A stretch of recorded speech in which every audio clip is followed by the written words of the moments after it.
प्रसन्न बर्वे यांना की त्यांनी पुष्पगुच्छ देऊन श्रीपादजींचं स्वागत करावं.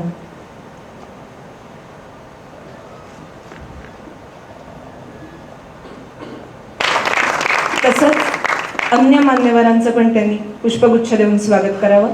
आजच्या कार्यक्रमाचे अध्यक्ष माननीय श्री जगदीशजी पाल, अखिल भारतीय उपाध्यक्ष, संस्कार भारतीचे अखिल भारतीय उपाध्यक्ष श्री रवींद्र बेडेकरजी, संस्कार भारती कोकण प्रांत महामंत्री,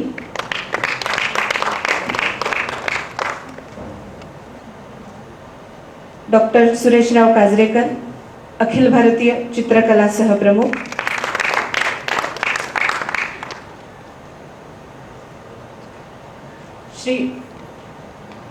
श्री दीपक ओकजी, संस्कार भारती मंत्री सहसंघटन,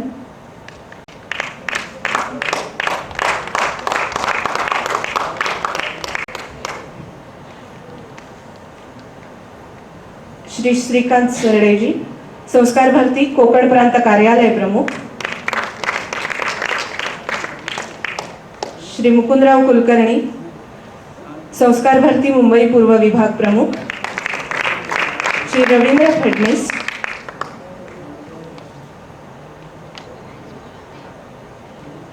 रवींद्र फडणीस, भैया देशपांडे आलेले सुप्रसिद्ध रंगकर्मी,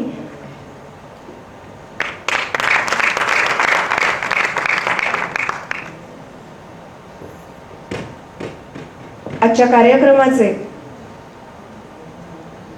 अतिथी श्री श्रीपाद भाऊ यांना विनंती करते की त्यांनी मोलाचे 4 शब्द सांगावेत.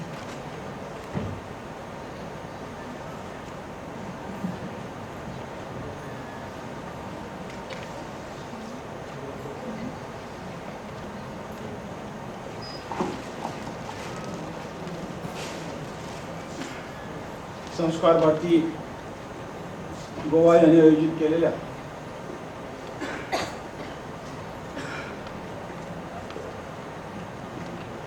कला साधक संगम या कार्यक्रमाच्या समारोपाला व्यासपीठावर उपस्थित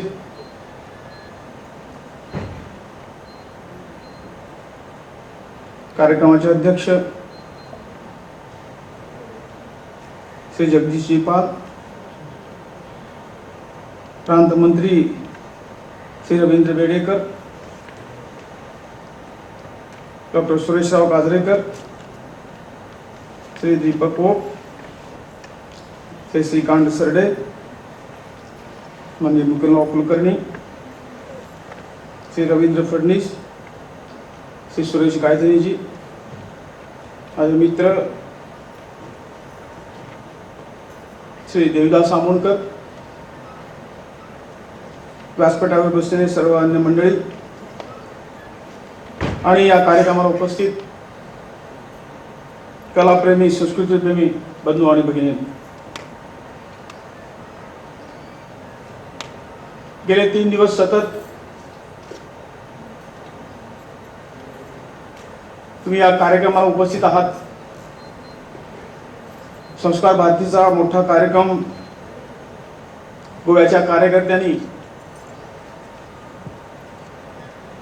हिमतीनं हा आयोजित केलेला आहे आणि तुम्हा सर्वांच्या सहकार्यामुळे हा कार्यक्रम चांगल्या पद्धतीने पार पाडत आहे. प्रगट कार्यक्रम समारोप सोडून बाकी सर्व कार्यक्रम ठरल्याप्रमाणे व्यवस्थित झालेले आहेत आणि याचं श्रेय तुम्हा आणि सर्व कार्यकर्त्यांना आहे असं म्हणायला काही हरकत नाही. गेली कित्येक वर्षे इथले कार्यकर्ते संस्कार भारतीचं काम हे भारत मातेचं काम आहे. आपापलं काम योग्य पद्धतीने करून या राष्ट्रीय कामाला मदत करत आहे.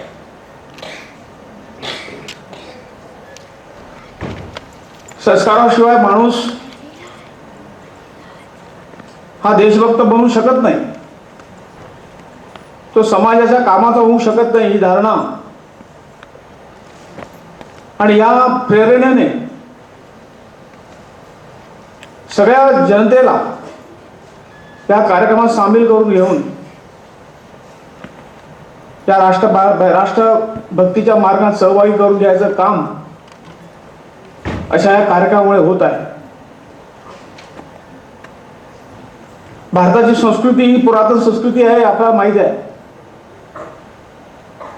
आणि याचा आम्हाला सार्थ अभिमान आहे. कारण ही संस्कृती देशात सर्वात मोठी, जगातली सर्वात मोठी संस्कृती आहे. फक्त मोठी आहे म्हणून या संस्कृतीने या जगाला जे काही दिलं आहे अन्य कुठल्याही संस्कृतीने किंवा कुठल्याही देशाने दिलेलं नाही, हे आपल्याला मान्य करावं लागेल. आणि म्हणून या संस्कृतीचा प्रचार, या कलेचा प्रचार आपल्या पूर्वजांनी ज्या चांगल्या गोष्टी करून ठेवल्या आहेत त्या समाजापर्यंत पोहोचवण्याचं काम आहे, हे संस्कार भारतीच्या माध्यमातून आपण सगळे करत आहोत. आजच्या या स्थितीत देशाची स्थिती कुठेतरी बिकट अवस्थेत पोहोचत आहे अशी एक शंका आपल्या मनात आहे. याचं कारण जे काही पूर्वजांनी आपल्या त्यागातून जे काही निर्माण केलेलं आहे त्याच्याकडे आपलं दुर्लक्ष झालेलं आहे. आपण कोण आहोत हे आम्ही विसरलेलो आहोत. आपण काय करू शकतो हे आपण विसरलेलो आहोत. आपली शक्ती काय, आपली शक्तीची काय तीही आपण विसरलेलो आहोत. आणि त्यामुळे या संस्कृतीच्या मुळापासून आपण कोण आहोत हे आपल्याला परत एकदा आपल्या कर्तृत्वाने आपला चेहरा जाळायचा आहे, आपल्या शक्तीचा अंदाज आपल्याला घ्यायचा आहे. आणि इतिहासाशिवाय किंवा कला आणि संस्कृतीशिवाय आपण तो पाहू शकत नाही. आणि त्यामुळे आपल्याला हे काम करणे भाग आहे. आणि जसं जसं काम हे आपलं वाढत चालेल तशी तशी आपल्या शक्तीची जाणीव आपल्याला येईल. आज आपण जे काही संस्कार या जीवनात पाहिजेत हे संस्कार कुठेतरी बाजूला ठेवून कुठेतरी मटेरियलिस्टिक जीवनामध्ये गुंतून चाललेलो आहे. आणि त्यामुळे आपण मानवी वृत्ती सोडून कुठेतरी पशुवृत्तीकडे चाललो आहोत का असा कुठेतरी संशय आपल्याला यायला लागलेला आहे. आणि माणसाचं वर्तन हे माणूसकडे सोडून पुढे जात आहे. त्याला जर ठीक योग्य जाग्यावर आणायचं असेल, त्याच्या या माणसाच्या साच्यात, मानवी साच्यात त्याला बसवायचं असेल तर या संस्काराची फार गरज आहे. आज प्रत्येक जण कुठेतरी संस्कार कशाला काय, आज पैसा म्हणजे सर्वस्व या भावनेने हळूहळू फक्त जीवनात येऊन पैसा कमवणं याच्या मागे आम्ही लागलेलो आहोत. आणि खरी शांती जी आहे, खरा जे आपला या जीवनाचा जो अर्थ आहे तो आपण गमावून बसलेलो आहोत. म्हणून अशा या माध्यमातून, या कलेच्या माध्यमातून, संस्कृतीच्या माध्यमातून आपल्याला तिकडे परत वळवायचं आहे, समाजाला तिकडे घेऊन जायचं आहे. कारण कला म्हणजे आपल्या जीवनात हे जीवन जे आहे, हे जीवन ज्याला जर खरोखरच रुची यायची असेल तर ही कला आणि संस्कृती प्रत्येकाच्या जीवनात मांडल्याशिवाय त्याची रुची, या जीवनाची रुची आम्हाला कळणार नाही. साधारणतः सामान्य आपल्या भोजनात आपण जर पदार्थ चांगले केले परंतु त्याच्यात जर जे काही मीठ आहे ते मीठ जर आपण योग्य पद्धतीने वापरलं नाही तर त्या जेवणाला चव काय आहे ते आपल्याला माहीत आहे. संस्कार हे आपल्या जीवनाचं मीठ आहे, ते योग्य पद्धतीने जितकं पाहिजे तिकडे जर वापरलं तर त्याची चव या आपल्या जीवनाची चव आपल्याला मिळू शकेल. आज असं झाल्यामुळे आज आपल्या डोळ्यासमोर दिसत आहे की मीठच खाणं डॉक्टरने बंद केलेलं आहे. कारण आपण डायबिटीज पेशंट झालेलो आहोत. कारण जे काय जी आपली नेहमीच जे काही आपली हे आहे ते आपण विसरून गेल्यानंतर संपूर्णपणे ते खाऊ नये अशाची परिस्थिती, अशा पद्धतीचे डायबिटीज पेशंट आज समाज झालेला आहे. त्यामुळे या देशाचं स्तरीय मानवाचं आरोग्याला स्तर येण्यासाठी अशा या सगळ्या गोष्टीची आज आपल्याला गरज आहे. याची जाणीव आजच्या या साधक संगमामध्ये निश्चितपणे या 3 दिवसात आपल्याला मिळालेली असेल. हे जे कार्य आहे हे कार्य राष्ट्राचं कार्य आहे. कारण माणूस हा राष्ट्राचा केंद्रबिंदू आहे. ज्या पद्धतीने हा माणूस आपल्या जीवनात काहीतरी करून आपल्याबरोबर समाजाचे भलं, आपल्याबरोबर देशाचे भलं या भावनेने जर वागायला लागेल तर निश्चितपणे या देशाचा विकास जास्त गतीने होईल. कारण मला काय पडलंय, माझा संसार, माझं घर आणि मी या भावनेने जर आपण संकुचित झालो तर जी या देशावर परिस्थिती आलेली आहे तीच परिस्थिती, त्या परिस्थितीत आणखी वाढ होईल. आणि आपण जे काय आपल्या प्रार्थनेत म्हणतो परम वैभवे तुम्ही तत्व राष्ट्रम, या राष्ट्राला आपल्याला वर पोहोचणं हे आपलं परम कर्तव्य आहे. या कर्तव्यापासून आपण जर कुठेतरी बाजूला झालो तर निश्चितपणे ही गोष्ट या देशाला हानिकारक ठरेल. आजच्या या चांगल्या प्रसंगी तुम्ही सर्वांनी त्या कार्यक्रमाच्या माध्यमातून जी काय आपला राष्ट्रप्रेम, जी काय राष्ट्रभक्ती, समाजभक्ती ज्यांनी ज्यांनी अथक परिश्रम सहकार्य केलं आणि या कलासाधक संगमासाठी आवर्जून उपस्थित राहिल्याबद्दल प्रेमाचं प्रतीक म्हणून मान्यवरांना स्मृतिचिन्ह प्रदान केली जातील. मी विनंती करते आमचे विभाग प्रमुख श्री देविदासजी आमोणकर यांना की त्यांनी ही स्मृतिचिन्ह प्रदान करावीत. सर्वात प्रथम आजच्या कार्यक्रमाचे प्रमुख पाहुणे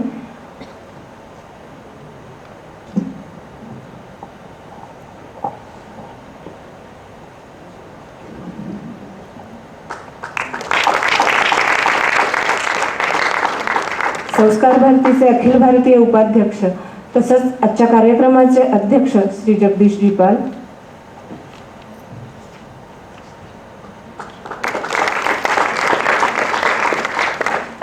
डॉक्टर सुरेशराव काजरेकर, संस्कार भारतीय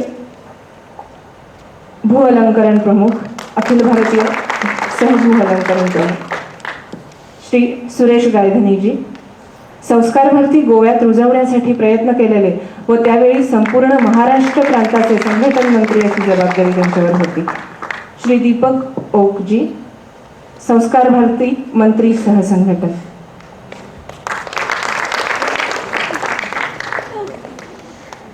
श्री श्रीकांत सरडेजी, संस्कार भारती कोकण प्रांत कार्यालय प्रमुख,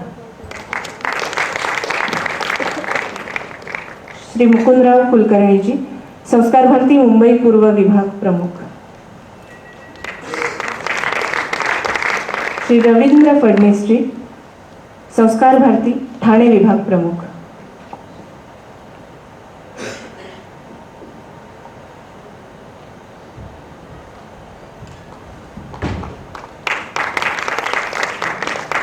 श्री रघुराज उर्फ भैया देशपांडे, संस्कार भारती पश्चिम महाराष्ट्र रंगावली प्रमुख,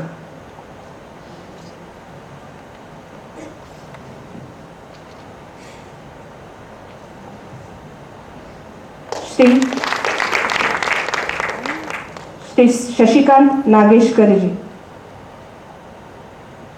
अगदी 2 दिवसात हा बॅकड्रॉप आम्हाला उपलब्ध करून देऊन या कार्यक्रमाची शोभा वाढवल्याबद्दल त्यांना हे स्मृतिचिन्ह द्यावं अशी मी जगदीशपालजींना विनंती करते.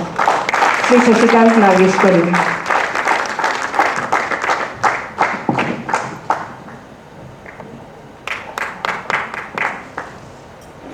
धन्यवाद. मैं विनती करती हूँ माननीय अखिल भारतीय उपाध्यक्ष श्री जगदीश जी पाल से कि वह अपना समारोपीय मार्गदर्शन करें.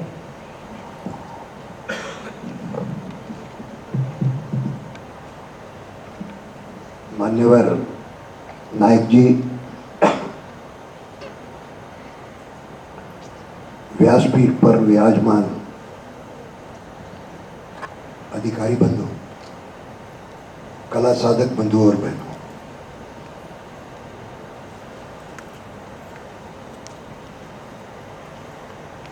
मराठी के बहुत कम शब्द बोल सकता हूं, समझ तो काफी आता है, परंतु कला साधक संगम के बारे में अतिशय चांगला, शायद ये शब्द थोड़ा ठीक है, लेकिन वस्तुतः मुझे क्षमा भी मांगनी है कि आप लोगों के बीच में और अधिक समय रहता, परंतु आरक्षण पहले से है इसलिए जाना पड़ेगा. आज मेरा नाम इस सत्र में नहीं था,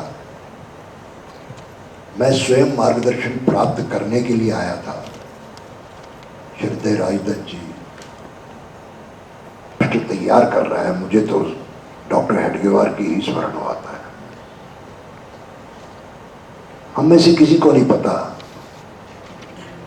कि कल बीच में इस कार्यक्रम को सफल बनाने के लिए यदि कहा जाए, क्योंकि रीढ़ की हड्डी के नाते कुछ काम कर रहा था, तो वो ऐसे देविदास ये बोलकर उनके 70 साल के मौसा जी, कल उनका निधन हो गया। वो बीच में थोड़ी देर के लिए गए और फिर वापस आ गए। वह और उनकी शुभांगी यानी पत्नी अर्धांगिनी कैसे मनोयोग से कितने दिनों से इस कार्यक्रम को सफल बनाने के लिए लगे हुए हैं। ऐसे कार्यकर्ताओं की यहाँ टीम देखकर 90 से महामंत्री होने के नाते सारे देश में प्रवास करता रहा। अभी 2002 में ही उपाध्यक्ष बना और विशेष रूप से दक्षिण पश्चिम ये जो क्षेत्र है, ये प्रभारी होने के कारण अधिकतर मंचासीन कार्यकर्ताओं के घरों पर मैं ठहरा हुआ हूं, परंतु उनके गुणों का यहां आकर पता चला। जैसे मेरे पीछे ही अभी ओक जी बैठे हैं, हमारी वाहिनी, उनकी श्रीमती। मैं बैठा बैठा सुन रहा था तो आश्चर्यचकित हो रहा था। ऐसे ही कितनी बार गायधनी जी के घर रहा, परंतु आज नाट्य की जो विधा की गोष्ठी ले रहे थे, एक ही बात मन में आ रही थी कि गुरु नानक देव के शब्दों में यही कहूंगा, इन सारी टोली को कीजिए उजड़ जाए। नानक देव प्रवास करा करते थे, उनके साथ एक मर्दाना होते थे। एक गांव में मर्दाना गए कि ऐसे संत पुरुष आए हैं, वो प्रवचन वगैरह कुछ कहेंगे, कथा कहेंगे, आइए उनको सुने। लोगों ने गालियां निकाली, बुला बुरा कहा, भोजन भी नहीं पूछा। उत्तर भारत की थोड़ी संस्कृति जो बिगड़ गई थी, संस्कृति ने विकृति की अवस्था थी। गुरु नानक देव ने कहा बसे रहो। अगले गांव गए, वहां भी मर्दाना ने कहा कि इस प्रकार से एक संत पुरुष आए हैं, कथा वगैरह कुछ कहेंगे। कथा वार्ता सुनने के लिए सब लोग आए, उनका खूब स्वागत हुआ, सब कुछ हुआ। गुरु नानक देव ने कहा उजड़ जाओ। अब मर्दाना से रहा नहीं गया, पूछा कि जिन्होंने स्वागत नहीं किया, गालियां दी, उनको कहा आपने बसे रहो, और जो उन्होंने सब कुछ किया उनको कहा आपने उजड़ जाओ, ऐसा क्यों? नानक देव बोले मर्दाना, ये जो अच्छे लोग हैं, ये अगर उजड़ेंगे तो दूसरे स्थानों पर जाकर अच्छाई फैलाएंगे, और बुरे लोग यहीं बसे रहे तो बुराई यहीं बसी रहेगी। एक ही मन में आता है, कहो ऐसी टोली को कि भाई जल्दी जल्दी उजड़ो। देश का बहुत लोग आपकी प्रतीक्षा कर रहे हैं, जितने गुण हैं आप में। यह तैयार है, हमारा अभी संगठन तैयार नहीं हो पा रहा, वो भी हम लगे हुए हैं, परंतु धीरे धीरे काम कर रहे हैं जिस पद्धति से काम करना है।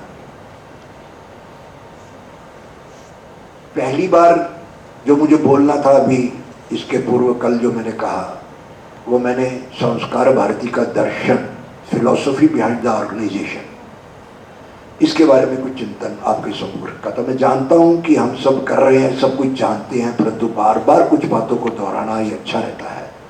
इसलिए शायद अपने आप सत्संग, रोज आरती करना, बार बार दोहराना, यह भी एक संस्कार देता है। आज थोड़ा सा उसका दूसरा रूप, कल मैंने तत्व ज्ञान, दर्शन उसके पीछे, और आज कार्य पद्धति के प्रमुख अंग क्या हैं, इसके बारे में मैं आपके सम्मुख थोड़ा सा रखूंगा। कार्य पद्धति उसी प्रकार की बनानी पड़ती है जिसके कारण हम लक्ष्य की पूर्ति कर सकें, परंतु बाहर से कई बार वो दिखाई नहीं देती। कुछ बातें ऐसी रहती हैं जो बाहर से पता नहीं चलती। एक बात बड़ी विचित्र समाज में फैली हुई है कि डॉक्टर हेडगेवार ने जितने भी ये जो संगठन खड़े किए, उनके सैनिकों ने, डॉक्टर हेडगेवार ने तो केवल संघ का कार्य किया।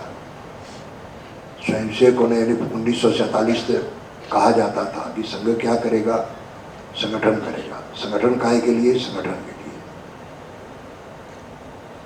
बाकी कुछ नहीं। 47 के बाद भी यही रहा कि वो संगठन करेगा, संघ कुछ नहीं करेगा, लेकिन स्वयंसेवक कुछ, यानी कार्यकर्ता कुछ छोड़ेंगे नहीं, प्रत्येक क्षेत्र में जाएंगे। तो उनमें कुछ बातें कॉमन दिखाई देती हैं। वास्तव में जितने भी संगठन ये खड़े हुए, उनको स्थापना के समय कुछ बातें बताई गई कि इन बातों का ध्यान रखो। वो एक सी होने के कारण, कॉमन फैक्टर होने के कारण लोग कई बार समझते हैं ये रिमोट कंट्रोल से चल रही है। मैं कार्यकर्ता बंधुओं के सामने बोल रहा हूं, इसलिए इस विषय को रखना चाहता हूं। हमें कोई रिमोट कंट्रोल दिखाई नहीं देता, परंतु कुछ बातें सबकी साझी हैं, वो हम प्रत्येक कार्यक्रम में उनका ध्यान रखने का प्रयास करते हैं। वो कौन सी है, वो सूत्र रूप में मैं कहूंगा, क्योंकि मुझे अधिक समय नहीं लेना। इतना चांगला कार्यक्रम होने के बाद और आगे भी कार्यक्रम होने हैं, इसलिए मैं थोड़ा सा ही कहूंगा।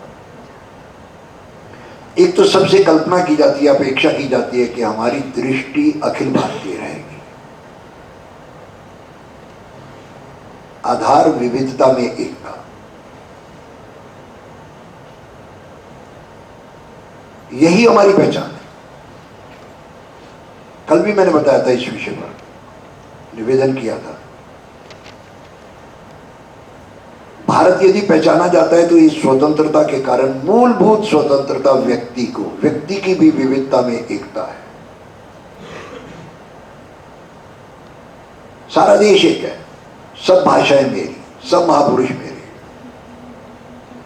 क्योंकि सब एक ही ओर ले जा रहे हैं। विविधता तो साफ दिखाई देती है। उत्तर से चलता हूं, दक्षिण तक जाता हूं तो मैं मजाक में कहता हूं कि ऊपर से दाल बड़ी गाढ़ी होती है, नीचे जाता जाता हूं तो दाल पतली हो जाती है, और आखिर में नीचे जाकर सिर्फ पानी से ही चावल खा लेते हैं, जिसको रसम बोलते हैं। दाईं ओर से चलता हूं, चाय का कप इतना सा कलकत्ते के अंदर, पियो और फेंक दो। बाईं ओर जाते जाते हैं, पंजाब की तरफ बढ़ते जाते हैं, कप बढ़ता जाता है, आखिर में महापंजाब, बहुत बड़ा कप आ जाता है। विविधता दिखाई देती है, भाषा में भी है। चेन्नई से मुझे जाना था पांडिचेरी की तरफ, अपने एक कार्यकर्ता साथ बैठे हुए, वहाँ कई बार ज़रा कठिनाई हो जाती है हिंदी बोलने में। तमिलनाडु के कार्यकर्ता थे, हमको कहा गया कि आप विल्लुपुरम स्टेशन पर उतरिए, वहाँ कार्यकर्ता आपको नाश्ता, निहारी जो आप बोलते हैं वो कराएंगे और बस पर बिठा देंगे, आप पांडिचेरी चले जाएंगे। हमने कहा ठीक है। विल्लुपुरम स्टेशन क्योंकि अंग्रेजी, देवनागरी और तमिल तीनों भाषाओं में लिखा रहता है, तो इसलिए वो पढ़ा गया, विल्लुपुरम स्टेशन आ गया। गाड़ी भी प्लेटफॉर्म पर आहिस्ता से हुई। मेरा नाम भी बताया गया, जगदीश पाल, शॉर्ट में मुझे पाल पाल भी कह देते हैं। बाहर से आवाज भी आ गई, पाल पाल। मेरे साथ जो कार्यकर्ता थे, मैंने कहा somebody is calling me, कहना no no he is selling milk, वो दूध बेच रहा है, आपको नहीं बुला रहा है, वहाँ पाल दूध को कहते हैं, हमको क्या पता। मैंने कहा शुक्र है अकोला में तो छिपकली को महाराष्ट्र वाले पाल कहते हैं, ये दूध को ही कहते हैं। लेकिन जैसे ही वहां से न्यारी करके और पांडिचेरी पहुंचे तो वहां पर जयदेव के गीत गाए जा रहे थे। ये एकता कैसे बन गई? ये राम जी कैसे सब जगह पहुंच गए?